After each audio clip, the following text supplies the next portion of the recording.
For years, people asked the same question over and over. How did this family live like that for so long without the state stepping in? The Whitakers weren't hidden. They weren't isolated from attention. They were one of the most documented families on the internet. Millions watched them, commented on them, debated their lives as if they were characters in a story. And yet, year after year, nothing happened. Until 2025.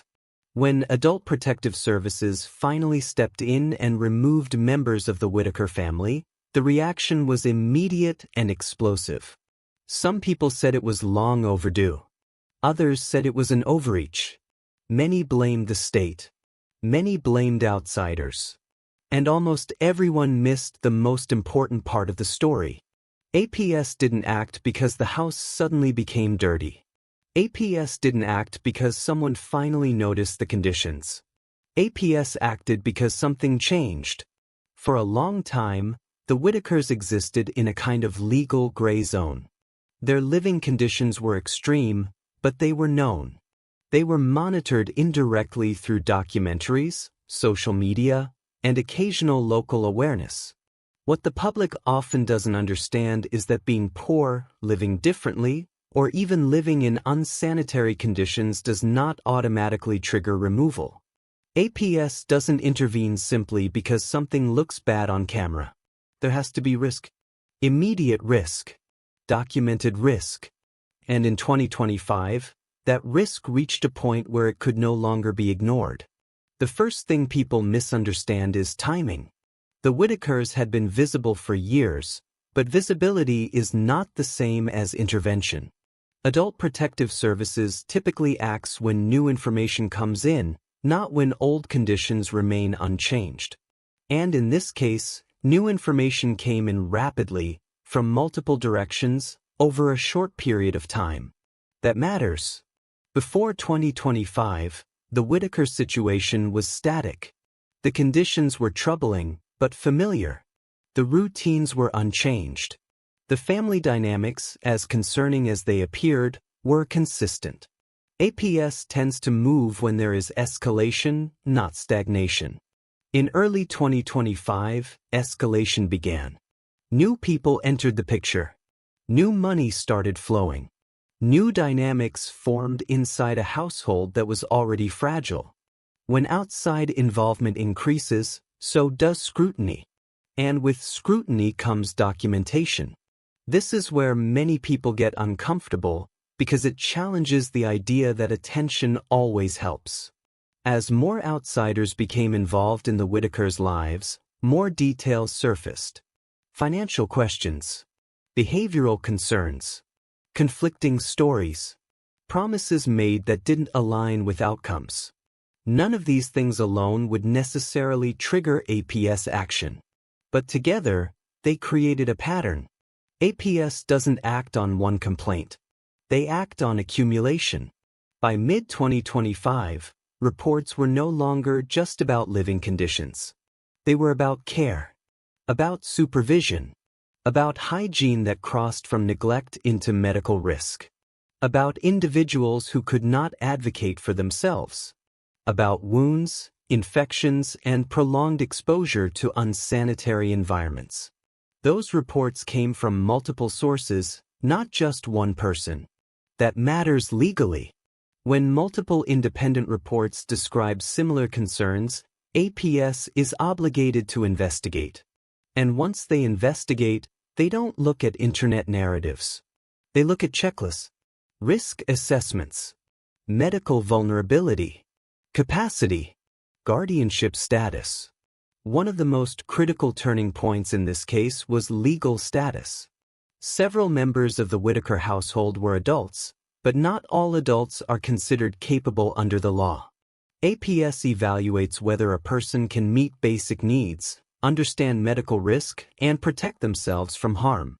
If the answer is no, the state has authority to intervene. In 2025, APS reportedly determined that at least some members of the household met the criteria for vulnerable adults at immediate risk. That changes everything.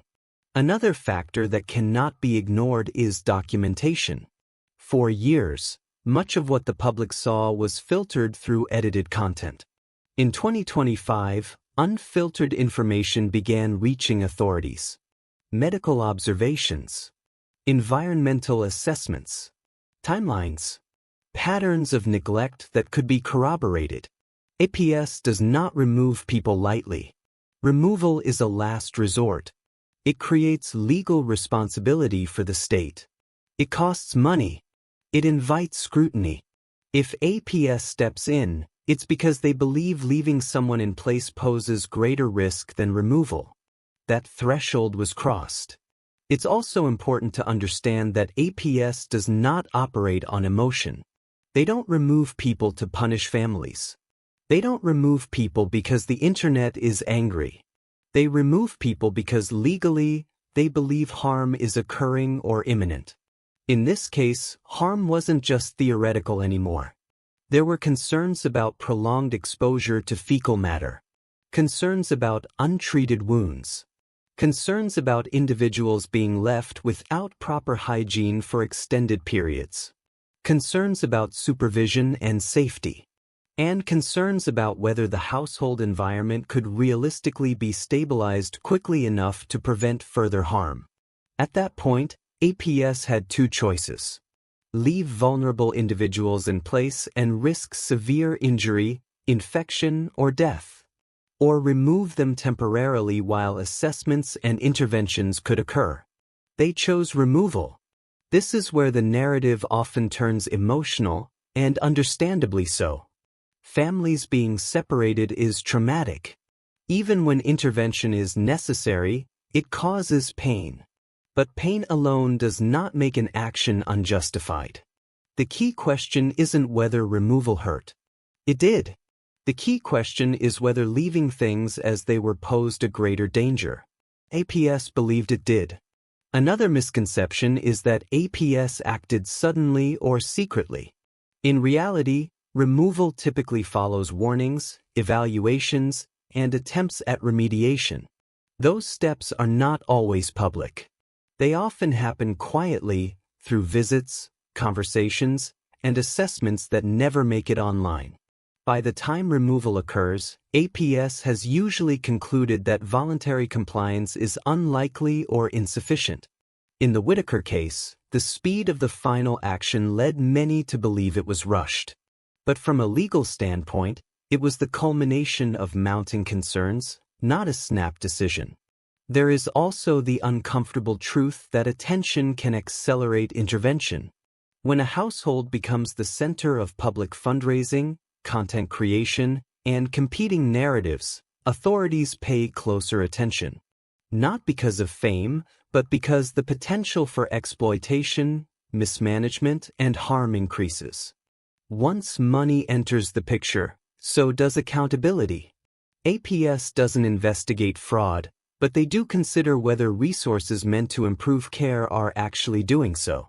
When large sums are discussed publicly and conditions remain dire, questions arise. Those questions don't stay on the internet forever. They reach desks, files, caseworkers. And once that happens, the system moves. By the time APS removed members of the Whitaker family in 2025, they were no longer responding to a viral story. They were responding to what they believed was a documented pattern of neglect combined with vulnerability and risk. That doesn't mean every decision was perfect. It doesn't mean the system is flawless. It doesn't mean the outcome will automatically be better. But it does explain why the state finally acted after years of apparent inaction. Because from their perspective, this wasn't the same situation anymore. It had crossed a line. And once that line is crossed, APS doesn't ask the internet for permission. They act. In the next part, we'll break down what specifically changed in 2025 that made intervention unavoidable, and why earlier years, despite public outrage, did not meet the same legal threshold. Comment below and share what you think really pushed APS to step in when they did. To understand why 2025 became the breaking point, you have to look at what changed on the ground, not just what people saw online. For years, the Whitaker situation existed in a kind of tragic equilibrium. The conditions were bad, but they were stable. APS often views stability, even unhealthy stability, differently than rapid decline or escalation. In 2025, that stability collapsed. One of the biggest shifts was the increase in outside involvement. New people didn't just observe the Whitakers, they entered their daily lives. With that came promises of improvement, money, plans, and intervention. Ironically, those efforts raised the standard by which the situation was judged. Once resources and assistance are introduced, the expectation of change becomes real. When change doesn't happen, the question becomes why. APS pays close attention to that gap. If a household receives attention, support, and financial assistance, yet living conditions remain dangerously poor, it signals something more than poverty. It suggests an inability or unwillingness to use available resources to meet basic care needs. That distinction is critical in adult protective cases. Another key shift in 2025 was documentation quality. Earlier years were dominated by edited content and fragmented glimpses. In 2025, reports reaching APS were more detailed, specific, and consistent. They described timelines. They described duration. They described severity. Neglect isn't defined by a single dirty moment. It's defined by prolonged exposure to harm. Reports described individuals sitting for extended periods without being cleaned. Skin breakdown. Infections. Wounds that weren't treated. Odors that indicated long-term exposure, not temporary mess. These are medical red flags, not lifestyle differences. Once medical risk is identified, APS involvement becomes almost inevitable. Another critical factor was capacity. APS evaluates whether individuals can understand and manage their own care. In the Whitaker case, questions about capacity became unavoidable. Could certain individuals recognize when they were in danger? Could they advocate for themselves? Could they seek help if conditions worsened? When the answer is no, responsibility shifts to caregivers. And if caregivers are overwhelmed, incapable, or complicit in neglect, the state steps in. In 2025, APS reportedly determined that caregiving within the home was no longer sufficient to protect vulnerable adults. This doesn't mean caregivers didn't care emotionally. APS doesn't measure love. It measures outcomes. Good intentions don't stop infections. Good intentions don't clean wounds. Good intentions don't override medical risk. Another issue that escalated the situation was inconsistency in decision-making. There were moments when corrective steps appeared to be taken, followed by reversals. Promises made, then undone. Agreements reached, then ignored. From an APS standpoint, inconsistency signals instability. Stability is everything in protective services. If a household cannot maintain improvements even briefly, APS loses confidence that voluntary compliance will work long-term. Financial questions also played a role, even if indirectly. APS is not a fraud agency, but they do consider whether funds intended for care are actually improving conditions. When large sums are discussed publicly and the environment remains unchanged, it raises concern. Where did the resources go? Why didn't conditions improve? Was money mismanaged, or was the household incapable of implementing change even with support? Those questions matter because they influence whether APS believes intervention will help or simply delay harm. Another turning point was the cumulative nature of reports. APS cases don't hinge on one call. They hinge on patterns. By 2025, multiple reports described similar conditions, similar concerns, similar risks. When different sources independently describe the same problems, APS treats it as corroboration. This is often misunderstood by the public. People assume APS needs proof beyond doubt. In reality, APS needs reasonable belief of risk. And reasonable belief grows with repetition. By mid-2025, the Whitaker case file reportedly reflected a pattern that could no longer be dismissed as lifestyle difference or temporary hardship. Then there's the issue of time. Neglect cases become more urgent when conditions persist despite awareness. The longer harmful conditions continue, the greater the liability for the state if they fail to act. Once APS is aware of ongoing risk, inaction becomes dangerous for everyone involved. At that point, removal becomes less about punishment and more about protection. Another uncomfortable truth is that public attention can accelerate internal deadlines. When a case becomes widely discussed, agencies know they will be scrutinized. This doesn't mean they act for optics, but it does mean delays become harder to justify. If something goes wrong after warnings have been issued, the consequences for the agency are severe. APS is not immune to accountability. By 2025, the Whitaker situation had crossed from unfortunate to legally indefensible. Leaving vulnerable adults in a high-risk environment after documented reports would have exposed APS to serious consequences. That reality weighs heavily on decision-making. Removal is traumatic, but so is severe neglect. APS is forced to choose between two harms. In this case, they judged removal to be the lesser harm. It's also important to understand that APS removals are often temporary at first. They allow for assessment, medical care, and evaluation of long-term options. Removal doesn't automatically mean permanent separation. It means immediate risk management. Whether reunification is possible depends on what happens next. But by the time APS stepped in during 2025, they were no longer asking whether intervention was appropriate. They were asking how much longer they could wait without someone getting seriously hurt. That's the part of this story that gets lost in online arguments. The question wasn't, is this family unconventional? The question was, is this environment causing ongoing harm to people who cannot protect themselves? APS believed the answer was yes. In the next part, we'll look at how public involvement, online narratives, and competing helpers complicated the situation, and why sometimes too many people trying to help can actually make intervention more likely, not less. Comment below and share whether you think outside involvement helped or harmed the Whitakers in the long run. By the time APS stepped in, the Whitaker situation was no longer just a family matter or a social services case. It had become something far more complicated, a public spectacle layered with private suffering. And that collision between public attention and vulnerable lives is one of the most overlooked reasons intervention became unavoidable.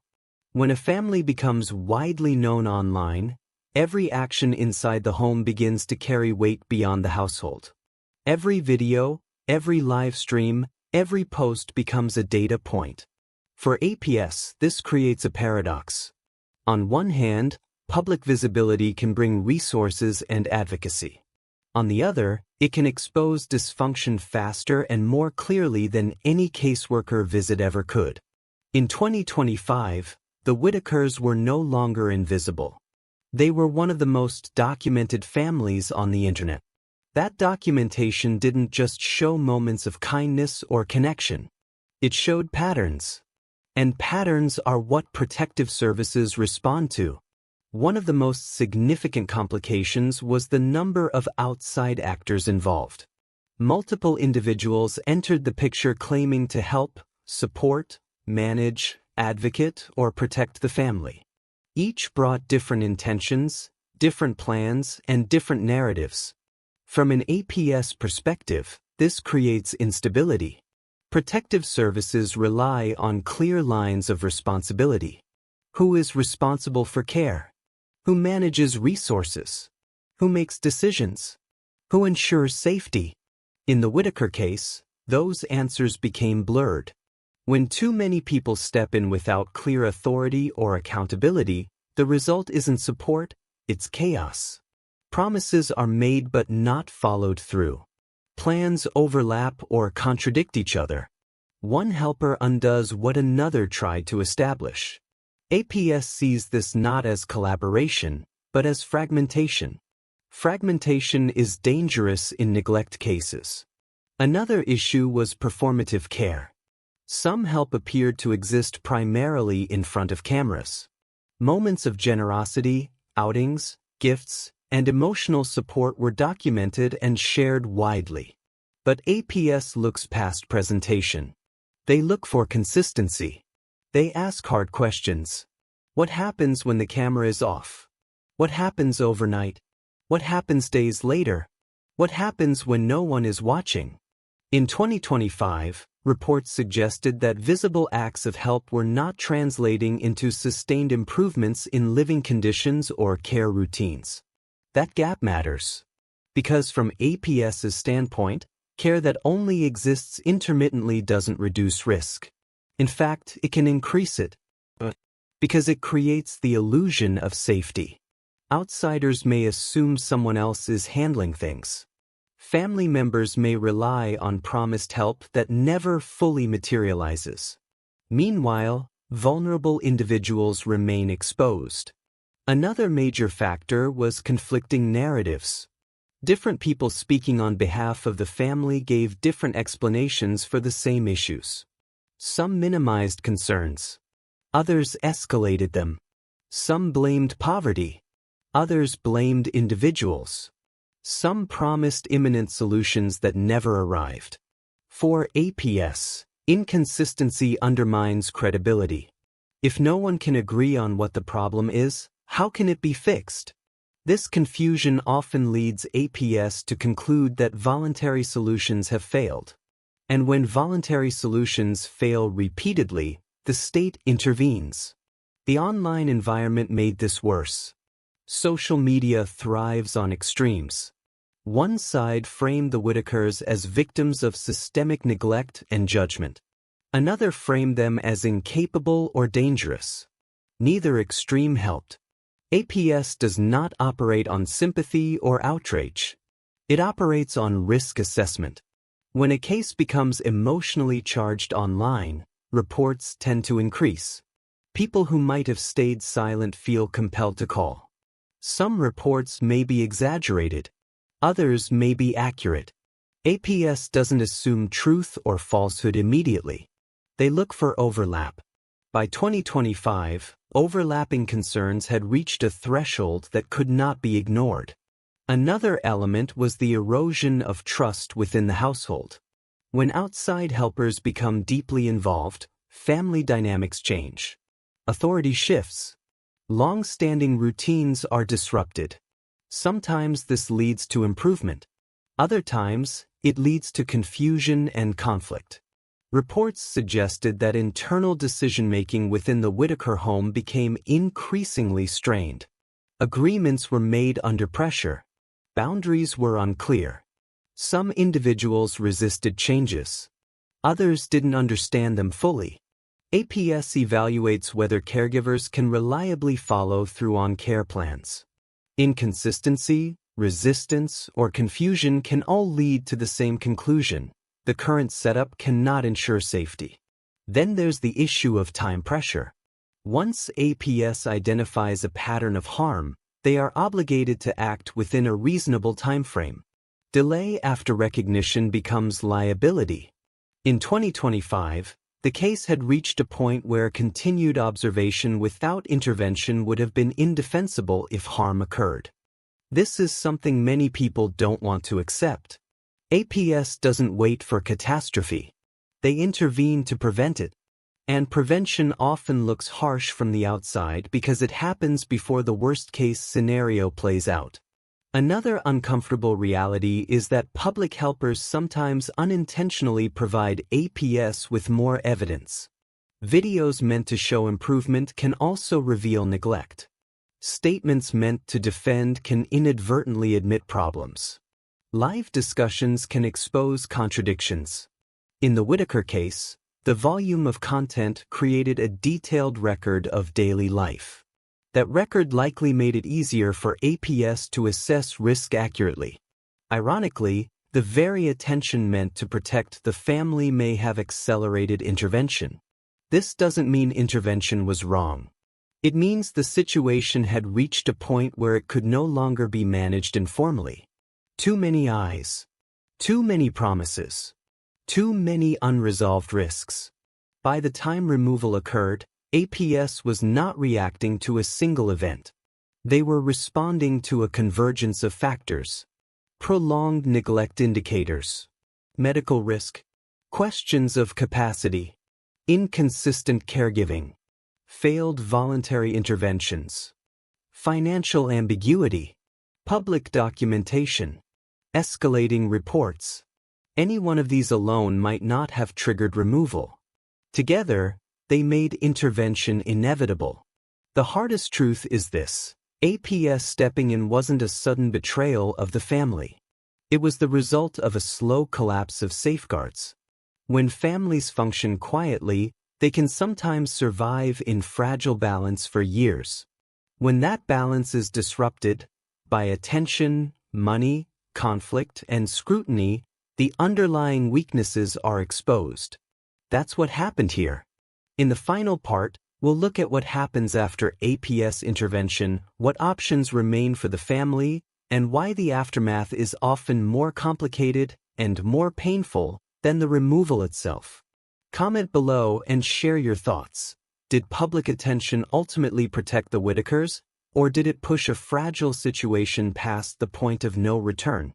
After APS intervenes, most people assume the story reaches some kind of resolution. They imagine clarity, structure, maybe even relief. But the truth is far more complicated. Removal is not an ending. It is the beginning of a long, uncertain aftermath that often creates as many questions as it answers. For the Whitaker family, APS stepping in did not suddenly fix decades of hardship. It didn't erase trauma, repair relationships, or provide instant stability. What it did was interrupt a cycle that had become unsustainable. And interruptions, even necessary ones, are painful. Once individuals are removed, the system becomes quiet by design. Privacy laws take over. Information is limited. Updates stop. For outsiders who spent years watching every moment of the Whitakers' lives, that silence feels unsettling. For the family members left behind, it can feel devastating. Betty, in particular, was left in a kind of emotional limbo. One day she was surrounded by familiar faces, chaos, and routine. The next, the house felt hollow. The people she cared for were gone, and no amount of explanation could fully bridge that loss. APS does not remove people gently in an emotional sense. They remove them decisively because hesitation creates risk. That decisiveness can look cruel from the outside, but it exists for a reason. Once the threshold for intervention is crossed, delay becomes dangerous. For those removed, the experience is often disorienting. New environments, new caregivers, new rules. Even when conditions improve materially, the emotional shock is real. Familiarity, even when unhealthy, can feel safer than the unknown. Adjustment takes time, and outcomes vary widely. Some individuals stabilize and thrive. Others struggle deeply. APS cannot guarantee happiness. It can only reduce immediate risk. Another difficult reality is that intervention often fractures families permanently. Trust erodes. Guilt settles in. Blame circulates. Some family members feel betrayed. Others feel relieved. Very few feel whole. In the Whitaker case, the fractures were already present. APS did not create them, but intervention made them impossible to ignore. The public response adds another layer of complexity. Online audiences often demand accountability, apologies, villains, and heroes. They want names, explanations, and closure. But APS cases don't operate on narrative satisfaction. They operate on statutory thresholds and risk assessments. This mismatch fuels frustration. People ask, why weren't they helped sooner? Why wasn't the family supported differently? Why did it have to end this way? These are fair questions. But they are also questions without simple answers. Support systems failed the Whitakers long before 2025. Poverty, isolation, disability, and generational trauma don't appear overnight. They accumulate. And when they go unaddressed for decades, interventions become more drastic because gentler options no longer exist. Another uncomfortable truth is that once money, media, and outside helpers enter the picture, the margin for error shrinks. Mistakes that might have gone unnoticed before become magnified. Intentions are questioned. Actions are scrutinized. The system responds not only to harm, but to exposure. That exposure changed everything. What remains now is uncertainty. Reunification is not guaranteed. Services take time. Evaluations take time. Healing takes even longer. Some relationships may never be restored in the same way. And for the public, the ethical question remains unresolved. Did attention help or harm? The answer is likely both. Attention brought resources, awareness, and advocacy. It also brought pressure, exploitation, and instability. It amplified voices that wanted to help and voices that wanted control. It created opportunities and risks simultaneously. The Whitakers became a symbol of poverty, of neglect, of resilience, of exploitation, depending on who was telling the story. Symbols are powerful, but they are also dehumanizing. Real people live inside them. APS intervention forced a shift from spectacle to procedure, from narrative to regulation, from public debate to private casework. That shift feels abrupt because it is. And yet it was likely unavoidable. The most sobering lesson from this story is not about blame. It's about systems. Families like the Whitakers don't fall through cracks by accident. They are missed repeatedly by design until conditions become impossible to ignore. By the time APS steps in, the system has already failed at prevention. What happens next may never be fully visible to the public. And that may be for the best. Healing rarely happens under a spotlight. Stability requires privacy. Growth requires time away from judgment. Still, the questions linger. Could things have been different if intervention came earlier? Could support have been structured more safely? Could public help have been coordinated instead of chaotic? Those questions don't just apply to the Whitakers. They apply to every vulnerable family whose pain becomes content before it becomes care. Because once a family becomes a story, it's easy to forget that stories don't bleed, people do. The Whitaker case is a reminder that attention is not the same as protection. That visibility is not the same as safety. And that good intentions are not enough when structure is missing. APS stepping in was not a triumph or a failure. It was a consequence. A consequence of years of neglect, sudden exposure, conflicting helpers, and unresolved risk. Whether the outcome ultimately leads to healing or further harm remains to be seen. What is certain is this: the moment the state intervenes, the responsibility shifts. Not just to APS, but to all of us who watched, shared, debated, and demanded answers without always considering the cost. If there is anything to take from this, it's the need for restraint, accountability, and humility when engaging with real lives online. Because once the system steps in, there is no rewind button. Only consequences. What do you think? Was APS intervention inevitable, or could this outcome have been prevented long before 2025? Share your thoughts in the comments. Thank you for watching this video. Click here to watch another video that might interest you.